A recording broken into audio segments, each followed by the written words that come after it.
Welcome to Kaijudo 24/7. Today we're giving you the commentated match for the final match in the KMC in Milwaukee, Wisconsin. It's between Michael Austin on the left side of the screen and Jason Jason on the right. Jason is playing Lightwater Cyberlords and Michael Austin is playing Lightwater Dark Nature Control. So we open up the way Lords kind of likes to open up with that tap to mana unlocking white. We'll see if he has a turn 2 scamp here. Michael Austin is thinking about it and he ends up zoning. Wanted to do the squilly and ends up doing the piercing instead, which is reasonable. It's a reasonable choice. He's trying to set up if he top decks the Aqua Strider for the next turn, or if he probably doesn't have it in hand, but you'd like to have those colors unlocked so you can zone something, get that blocker in play and live as soon as possible. We'll see if Jason here has the optimal play against a control, which is turn 2 scamp, and he does. So now Michael's spells in hand are not as great, and we see a top deck Aqua Strider there, so he made the right call in mana zoning. Zones there's my finger in the camera, zones a Terror Pit. He doesn't know if he's going to survive that long, so he unlocks his black and also comes in untapped so he can play his Aqua Strider right away. So here we see Jason zone a Storm Spark, not so great held in hand. He's thinking he could just overwhelm the board. So now this is kind of Jason's kind of an awkward position. I don't know why he necessarily played both the Sprite and the Luminous. He may have been able to hold one back for easy mana decisions more in the future, and he gets Mesmered here. He is going to trigger the Scamp, but it looks like he was setting up for follow play Keeper. You know, with a lot of bodies in play and a Keeper, that's actually pretty strong. So I guess I don't fault him entirely, but guaranteeing that he has the untapped mana by keeping probably the Sprite in hand because he already has a Scamp in play for an Evil Bait might have been strong, but right now this is still looking not too terrible for him because he's got 3 bodies that can engage in shields. Michael Austin does have the Aqua Strider, so it kind of falls on Michael's or on Jason's top decks here to see if he can top deck an Evil and start rumbling past the blocker. I mean, he has a lot of live things here. Neuron's pretty strong off the top. Unfortunately, his 4 and 5 drop Evos aren't nearly as great since he's only at 3 excuse me, 3 mana. So top deck is something. Not entirely sure. Thinking about it, probably something he can't cast. So now his options here are to zone it and lose it later, or but also get up to mana. Or if he top decks something, another copy of that same card, he can cast it. And he's opting not to drop it into mana. He wants to be able to cast it next turn or some other turn in the future. And Michael's gonna take this first shield. Sometimes it's okay to take the shields, and sometimes you'd rather block while you can. I find myself making that choice more often, blocking while I can. Meaning, if we see a Psychic Predator Rusalka next turn from Jason, or even old Rusalka to bounce the blocker out of the way, then that blocker isn't doing you any good. So sometimes it's worth just to try and get value out of it early. So we zone a Squilly, which now comes into play tap, doesn't matter. And then we play a Grudge Weaver. Now Michael's trying to decide here if he wants to proactively use his blocker to crush into the Luminous Shieldwing, or attempt to, or if he wants to leave it up to block something that Jason might have next turn. And again, along the lines of play of trying to use something while you have access to it, he opts to engage with the Aqua Strider, because if we see a Luminous Shieldwing, or not a Luminous, Psychic Pred, again, it'll probably lock the Aqua Strider out of the game and make it useless. So the top deck here, looks like he has a Piercing Judgment and a Keeper of Laws in hand, so he can zone a Keeper here and bounce the Grudge Weaver, or bounce the Aqua Strider, tap the Grudge Weaver, because the Grudge Weaver has guard and it won't be able to engage, counter swing into his dudes next turn. Or you can kind of sit back and zone. Well, he can zone the Piercing here, and then next turn get the Keeper. I don't know. The greed play is probably what he goes with here, meaning he's going to zone the Keeper, even though it is very strong in this matchup, and then cast the Piercing just to try and engage enough shields and hope that his top decks are strong enough. So here we see him do exactly that, tapping the Grudge Weaver, bouncing the Aqua Strider. So it was actually a proper play for Michael Austin to use his dude to kill. So we see here a swing with Cyber Sprite, but it does have guard. So that one doesn't quite work. So now Jason here has to decide if he wants to swing with the Scamp into the blocker and get the blocker on the way forever, or engage more shields. And he opts for shields, which is probably the proper play here. He does have Scamps in play, so if he has another Scamp and we get a removal off of Michael, which might be this, we're thinking about it, then he's going to get another body. So he's Bone Blades here, and Jason's going to go ahead and tutor for another Scamp. So, I mean, his options there were not the greatest. Sometimes his play is correct and sometimes it isn't. Because right now, what Michael's just done here is kind of let Jason figure out what his odds are for his top decks. So he can kind of plan a little better when he wants to engage his shields and when he wants to sit back. He's committed pretty hard here to being playing super aggressive, so it might not even matter. But what that also does is now Jason does not have the option to draw a Cyber Scamp anymore, which is kind of a dead draw at this point with the Cyber Scamp already in play. So Michael's kind of let him not have the quote-unquote bad draw of drawing a Scamp. So, but now he doesn't have any more Scamp triggers to play around, so he can do whatever he wants here to Jason's board with spells. And so we see double Cassie. Okay, so he zones a Mesmerize here. That's an interesting play. I mean, you could hold it. If he rips an Evo off the top, the 5-drop, then he can kind of snake it out of the hand. But he decides that Jason's probably to the point now where he's not going to hold on to anything. He's either going to zone it or play it with the Grudge, especially with the Grudge Weaver in play here. It's very risky to hold on to a card in hand and still try and be aggressive. So I'm not sure what the top deck is. He's kind of set it near his mana, meaning he's probably thinking about zoning it right off the draw even. So, I mean, if you're playing against anyone here that kind of does that, that kind of gives you an idea of what they're doing. Because if he decides to hold on to the spell, and he does have it sideways, so it will be tapped, so you kind of have an idea what it may or may not be based on what the list is. And we see it's an Old Sworn Call, and he does opt to put it into mana. With no creatures in hand, it's kind of dead. So that's the exactly right line of play. So now Jason here, trying to decide if he wants to swing.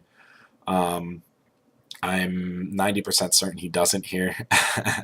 He's just kind of waiting on his top decks, hoping he rips an Evo here because now all of his evolution lines are live. Only dead draw, I think, are Stormstrike Blast and General Finbar. So we see I think he has double Cassie, double Haven in hand at this point, Michael. He opts to zone one of the Havens, not as good against the Neurons because they are unblockable.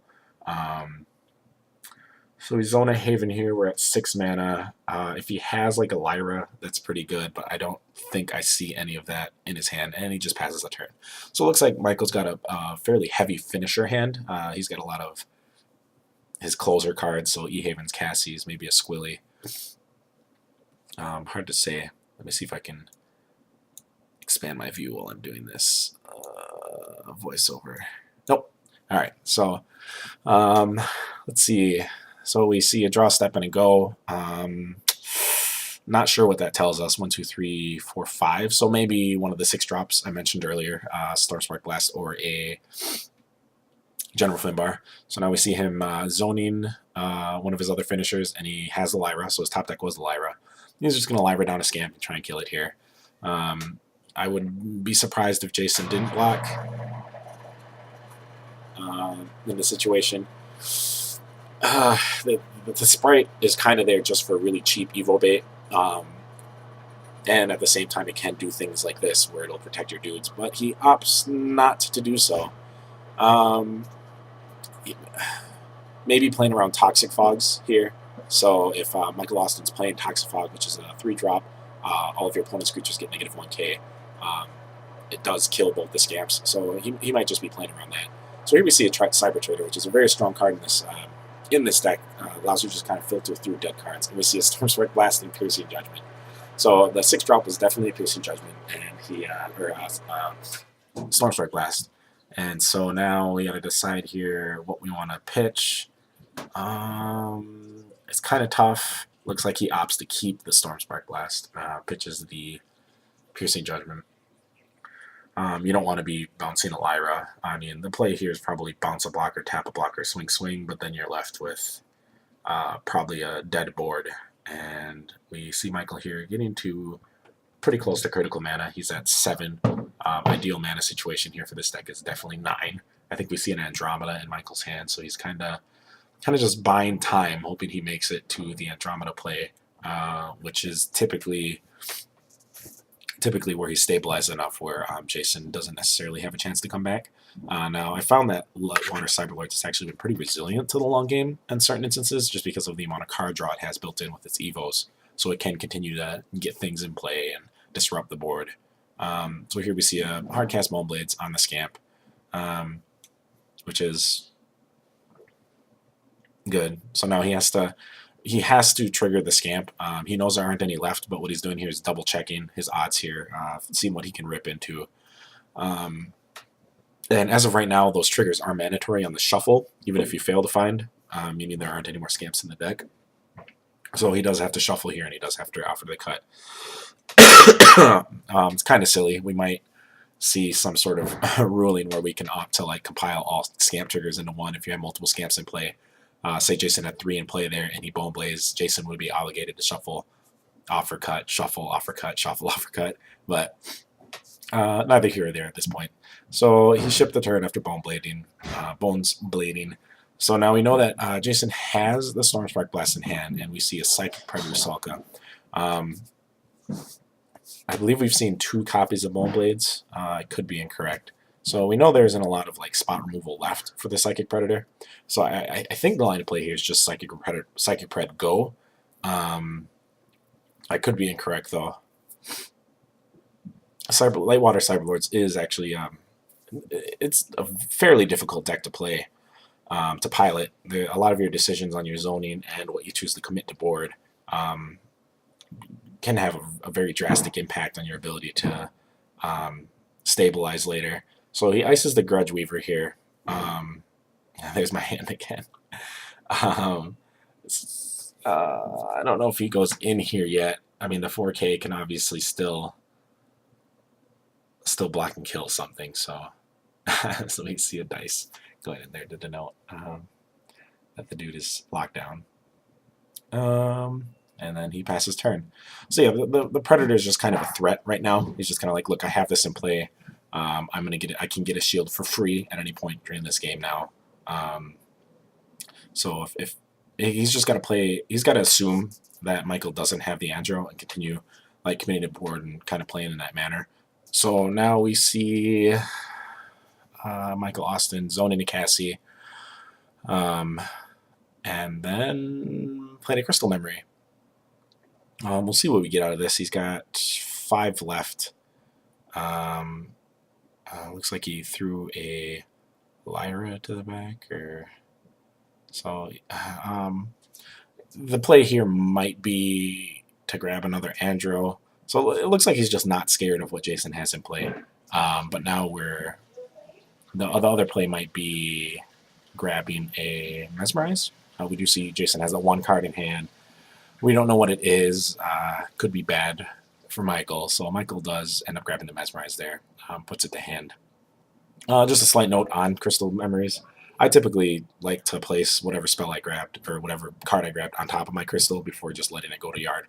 And then I let my shuffle happen, offer the cut, let my opponent finish cutting. And then once I have the deck back in place, then I'll again point at the card, make sure that that 1 card is going to my hand, and then let the 1 card go to graveyard.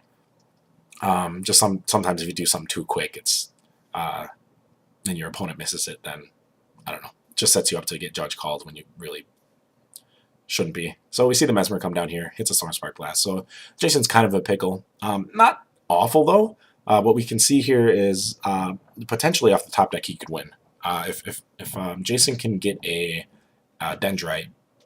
Oh no, that's right. He can't ice 2 dudes now.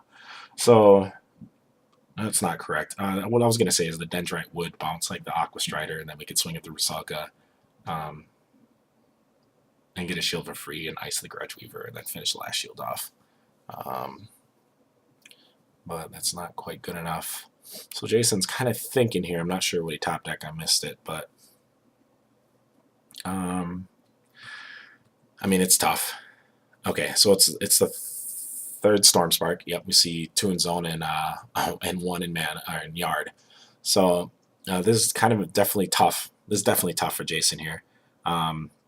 If Michael can stabilize to somehow clear his board, he's in a lot of trouble because now we know that he has very limited access to shield breaks. We see an Oathsworn, 2 Oathsworns in mana, and 3 Sparks are gone. And we know that one of the Piercing Judgments is in mana. So he's going to engage here, pick up a shield.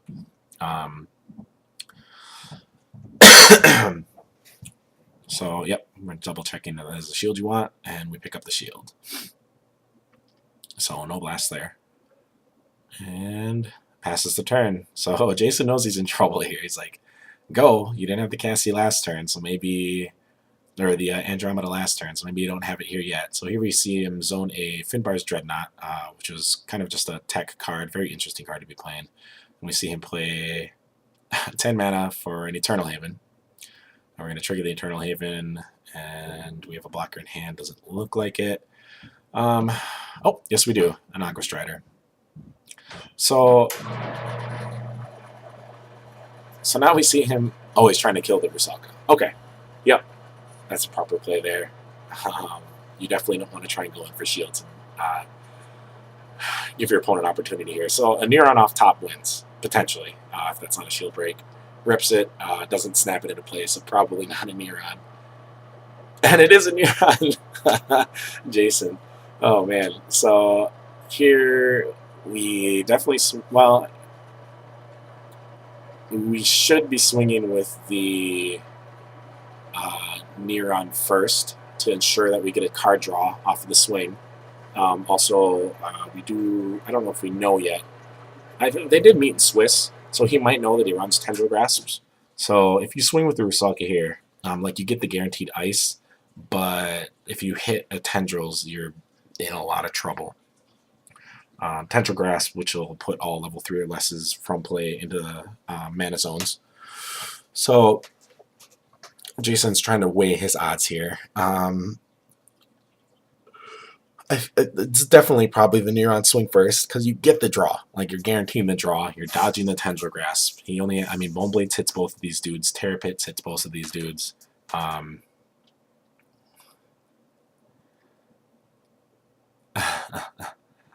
So, it's easy for us to kind of be like, yeah, duh, the play is this first. But, in the moment, there's a lot of things going through. I'm not sure what Jason's thinking about here. But, so he opts to go for the Psychic Predator swing first. And we see a Storm Spark Blast. Oh, man. How often do we see that? Probably too often for some people's tastes. So now, Michael definitely wants... like, Andromeda would be the best here. Doesn't look like he got that, though. We're probably going to see him clear the board and then hope. Well, he doesn't just lose to anything off the top deck now, assuming he kills both of Jason's guys, because nothing in Jason's deck is running fast attack. He doesn't have a card in hand that isn't, like, threatening an Evo. So we tap down. It's a Gigahorn Charger. I believe at this point... he does actually have enough mana to Gigahorn Charge and Cassie Andromeda. I could be incorrect, though. But with this build, which I helped, Robert Agrayes and myself helped him build, you just keep zoning mana. Then eventually you do have the lines. Because then eventually you do have the lines of play where you are allowed to do something like drop a Gigahorn Charger and then tutor something and then play it immediately. But it doesn't look like he was quite to that point yet. So we just see the Haven swing. He's going to resolve a draw trigger here, hopefully in a blocker. Either way, he's feeling pretty good. He has the Andro for next turn to kind of try and stabilize. Jason doesn't have enough juice in hand to just like threaten the counter kill right on this turn. So he draws. And so what that tells us is probably an Evo. So can see Root Trap, hit mana. I mean, that you're pretty much just telegraphing, I think I'm going to win here. You're putting removal into mana. And we see an Andrew hit play. We probably see him start making Jason pick up some shields here. He could theoretically just... oh, no, Jason does have the Luminous Shield Wing in shield, so he can't just win here. He doesn't have enough breakage. So there's options here to engage or to let it ride for another turn, and he does choose to engage. He knows there's very few Shield Blasts left. He resolves the Haven trigger. So I think we see a Storm Spark from Jason's shields there, along with a Neuron and Cyberlord Corlisle. So we're trying to decide here in the Storm Spark Blast, or on the Piercing Judgment, what to do. Not a lot of great options here. You bounce the Lyra, then you give access to the Lyra to lock something down. You bounce the Gigahorn, you allow him to tutor for another Andro. I'm pretty sure I saw an Andromeda in Michael's hand there, so he does have the follow-up Andro anyway, which made the decision to swing here a lot easier. So Jason's kind of weighing his options. Not very good either way. So we'll see what he does. I mean, if you're trying to think really far ahead, he might not even bounce anything. Or, oh yeah, bouncing one of the blockers here would be good too. Just be whatever. Just like you don't really want to bounce any of the dudes that Michael has in play out of play and give him another trigger. So we might just see a bounce a blocker, tap the Lyra, and then we'll probably see the Gigahorn charge a break, the Luminous Shield Wing shield. Yep. Oh, so we're actually gonna get blockers out of the way. So we're gonna bounce a blocker, tap a blocker. So that's an interesting thing to do there, because then what you're telling your opponent is, I have enough in hand here to maybe get you. But we see 6 mana, so it's not entirely unviable, but definitely not that great of a bluff against someone who's maybe got a lot more sense of what you're playing the list. I know Michael Austin, we did play a lot of games against Lightwater Cyberlord, so he kind of knows what Jason can do with 6 mana, and he's obviously not afraid at all what can happen here. So we see Jason kind of counting his mana, maybe trying to figure out what he can zone.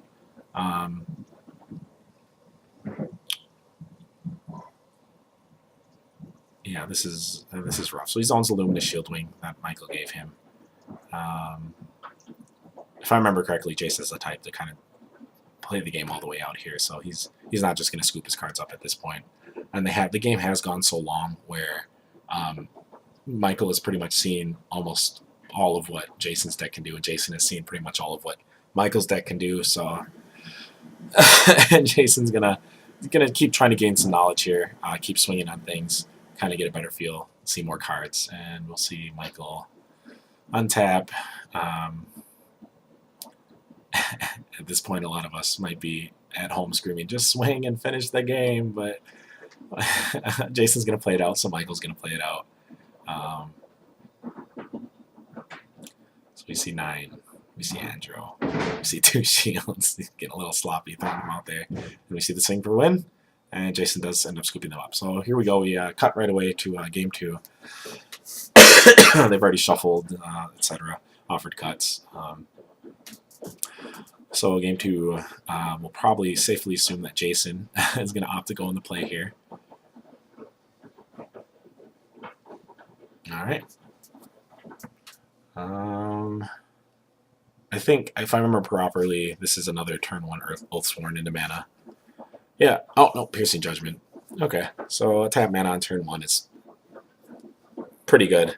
I mean, the really strong play that Lords has is turn 1 Cyber Sprite, which is the 1-drop Cyberlord blocker, to a turn 2 Scamp into a turn 3 Neuron. I mean, that's like Christmas land. So we see Michael zone a blocker. He might have a Strider in hand and have a white source, so he can play a Strider on turn 2.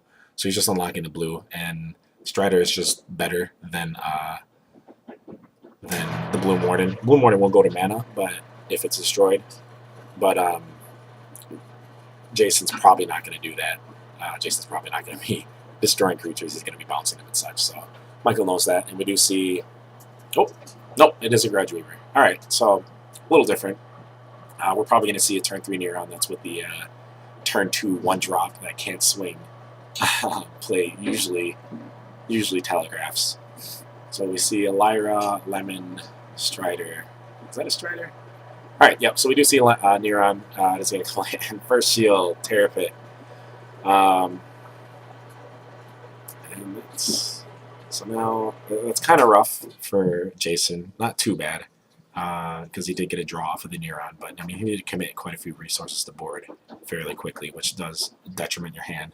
And we just see a Lemon hit play. So now we're sitting at 2 blockers. As a control player right now, looking at an opponent with 3 mana, 4 cards in hand, 2 blockers in play. You are down a shield, but he does have a Lyra and a... I think that's a Piercing Judgment. He has options in hand, so I'd imagine you're not terribly frightened. And we see a Keeper. Now, by itself, definitely not as strong because it does not have untargetability, but it's still a plus. So what he's done here is made any of Michael's ramp options, any of his ramp spells, not as good because he's going to draw more juice off of them.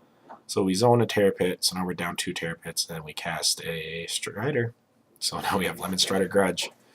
And we ship it back. So Jason's not doing too terribly here. We're not really afraid of anything until we get closer to 9 mana as an aggro deck. So he's just trying to best figure out how he can curve out how he's going to deal with 3 blockers in play. We haven't gotten a really clean view of his hand here. So I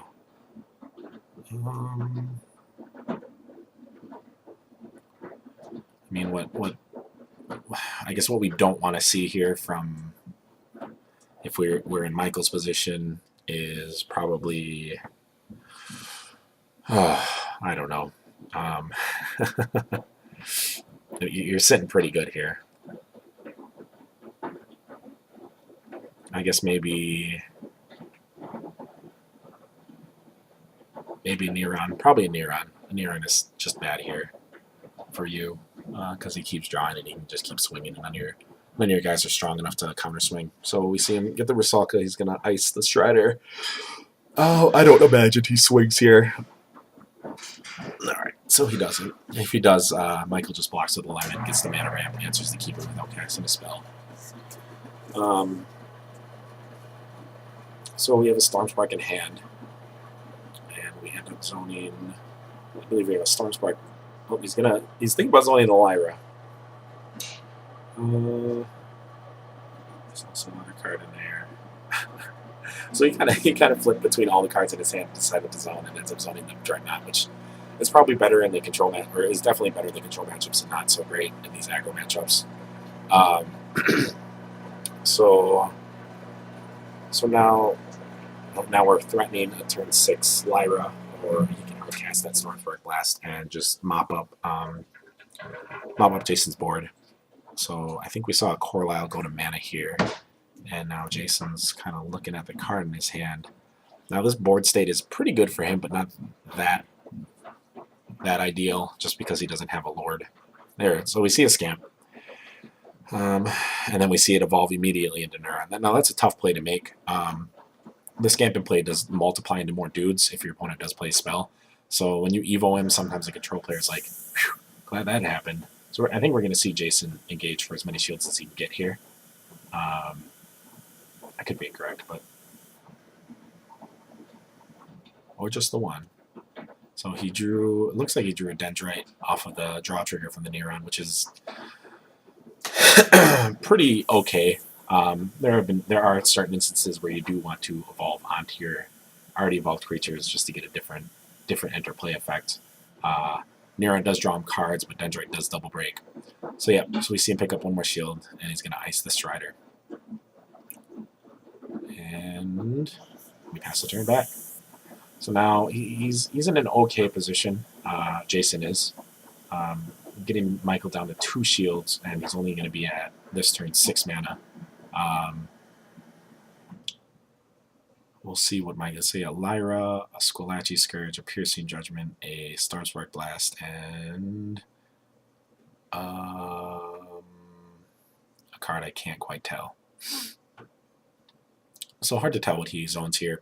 Probably the Stormspark, I'd imagine, and then cast the Lyra to keep the Neuron off his butt for a little bit, and then utilize one of his lemon to squish the Rusalka, so that Jason's left with a tapped Neuron and then a untapped Lyra, or sorry, Keeper of Laws that can only swing into a Strider or a Grudge. Oh, it is a Blue Morton, so he has another blocker. And we see him Lyra. Yep, Lyra Neuron. It's going to keep the Neuron pressure off of him for at least a turn here. And he is threatening the swing with the Lyra into the Neuron now to remove it. And then we ship it back. So at this point, again, still feeling pretty strong so far at this point with what's happening. Happening to have the Lyra to answer the Neuron. It's obviously very good for Michael here. So now we see Jason thinking about zoning something that comes into play. Zone tapped. And he zones the Altsworn, which is pretty typical. You can hold it and wait for Corlisle and then hope that you can put it in the shields and then hope you have a creature for it. But in this matchup, it's pretty much dead. When you're the aggro playing against a control, you pretty much zone them unless you're trying to cheat in to play a turn 5 General Finbar. And he ships it back. So I think what we said was that's a Dendrite in his hand. There's no value in playing the Dendrite on the Neuron, bouncing a blocker, and then having Lyra trade with the Dendrite, because you're just losing cards there. So he top decked another Stormspark and then zones a Stormspark. We see him play a Blue Morning, just more bodies, more disruption. And then he's going to squish his Lemon into the Neuron first, which is going to push him up to 8 mana, so that's threatening Andromeda now next turn, rather than 2 turns from now. And then we see the Lyra coming in and finishing off the Neuron. Yep, so that's 100% the proper play. It's a free ramp. We untap, draw. We see Andromeda from the top ropes. And unfortunately, it's Squillaci Scourge and Piercing Judgment in hand. So he's not going to be able to play it this turn. And he knows that, so he's kind of thinking about it. And he zones the Piercing. Yeah, with Keeper in play, you don't... he could have... Yeah, that's a proper play. Let me just say go. We're still not scared of what our opponent has. So I think we see... What do we see? Definitely a Dendrite and maybe a Trader? Cyber Trader? Which is okay. So Cyber Trader, yeah, for 2 mana.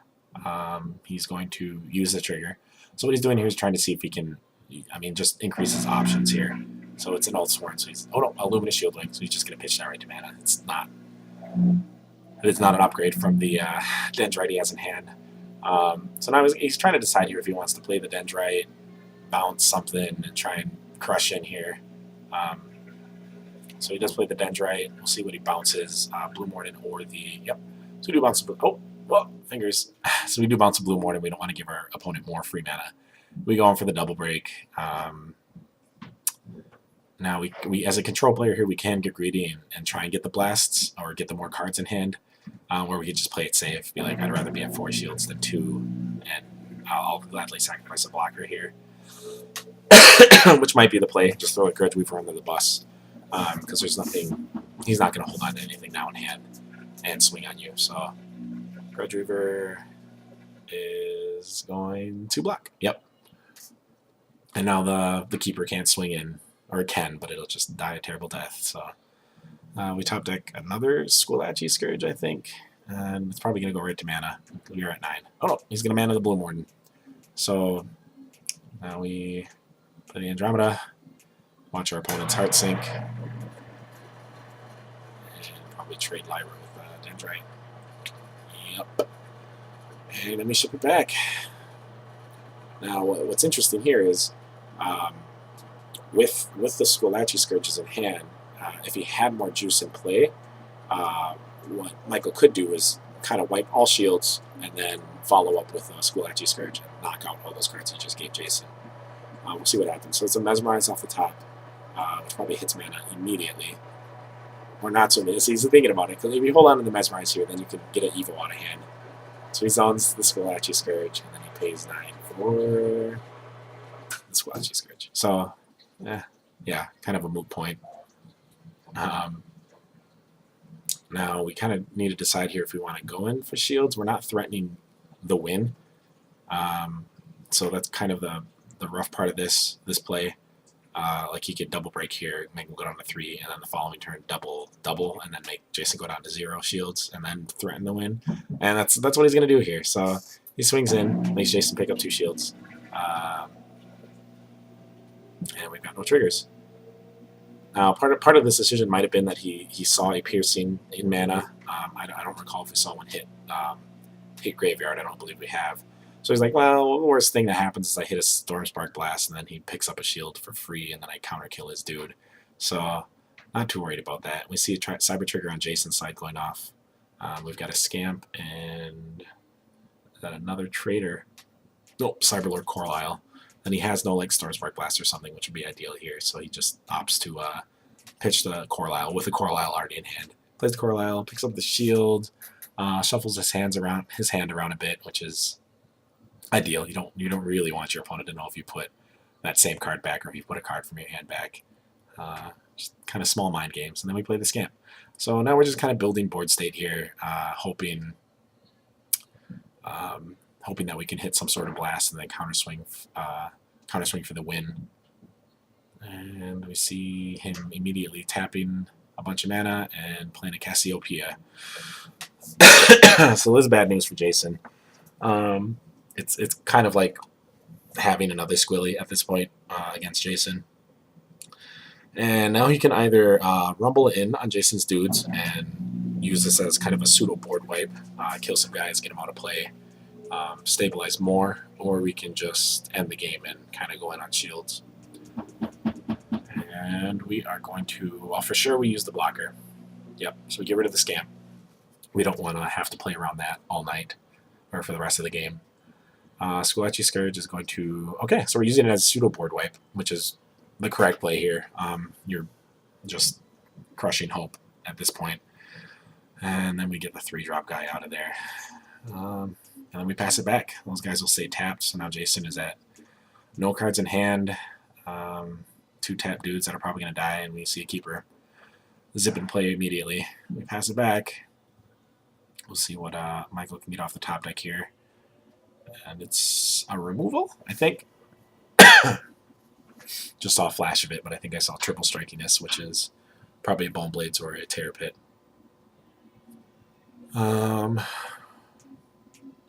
So we're kind of in the final leg of this game here. It went extraordinarily well for Michael. This matchup actually, in our testing, we found that Lightwater Lords, because of its ability to turn 2 Scamp and then turn 3 through 5, apply pressure while still maintaining cards in hand, it was a really big issue.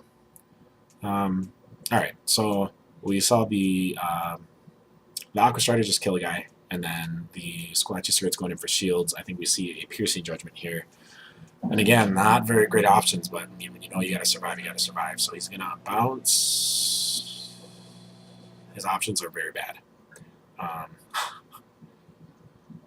He's gonna bounce the answer, drop it up, and tap the Cassie, which is the correct play in his current position. You don't want the Cassie coming down and acting as yet another removal spell. You'd rather give your opponent more shields and then work from there. But at least you have things in play. So we see a General Finbar and an Oathsworn Call in hand. We zone the Oathsworn. Again, it's not very relevant for us in the control matchup. And then we see the Finbar probably hit play, possibly bouncing the Aqua Strider. Yep. We definitely don't want to bounce the Scolaci or the or the Cassie. Again, we've kind of gone over why we don't want to do that. So we swing here, and we see Jason almost miss his draw trigger. He got it, though. He got it. That's good. That's exactly why you want to do that. And then we swing again. Now, I guess if we want to talk some side strategy here, we did see Jason swing on the old shields rather than the new ones.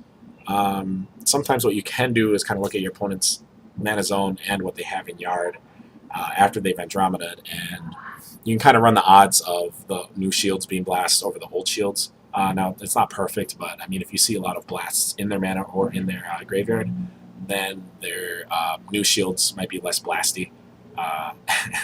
And then the opposite could be true. If you see not a lot of blasts, then their new shields are probably more, the odds of them being juicier are higher. So we see the Orchestrator hit play again, and then we see the Andromeda hit play. And now we're probably going to see him. Now, the greed play is to go for the shield that my opponent knows. He does the greed play, and then he swings for the win. And there you have it. Michael Austin takes it down in 2. Thanks for watching. If you want to see more of these commentary matches, let me know. The KMC season is pretty much done for Team Apex here. So we're not going to have any more games going up and then us commentating unless we do some recording, just local games, not KMC games. So we'll see if more of those come up. You'll see some content coming up for, I think I'm going to try out some new video series ideas here. And hopefully those will start hitting in the next couple of weeks. But thanks again for watching. Hope you enjoyed the match. And I'm just rambling here. Thanks for watching. See you next time.